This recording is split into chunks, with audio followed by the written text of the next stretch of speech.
Një person me inicialet RPT i lindur në vitin 1980 dhe me origjinë nga Istoku i Kosovës, është arrestuar në Kraljev të Serbisë në ndyshimin për veprën penale të spionazhit. Lajmi është raportuar nga agjencia serbe Tanjug, ndërsa autoritetet serbe ende nuk kanë dhënë një konfirmim zyrtar për rastin. Sipas raportimeve, gjykata e lartë në Kraljev ka caktuar masën e paraburgimit për 30 ditësh ndaj të arrestuarit, pas marrjes në pyetje në Prokurinë e Lartë Publike të qytetit. Ministria e Punëve të Brendshme së Serbisë, Agjencia e Sigurisë dhe Informacionit dhe Prokuria e Lartë në Kraljev nuk kanë reaguar zyrtarisht për të konfirmuar ose mohuar informacion mbi arrestimin.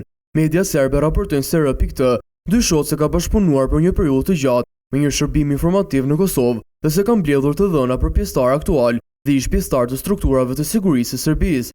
Sipas këtyre pretendimeve, informacionet e mbledhura lidhen me pjesëtar të ushtrisë së Serbisë, Ministrisë së Brendshme dhe institucioneve të tjera shtetërore.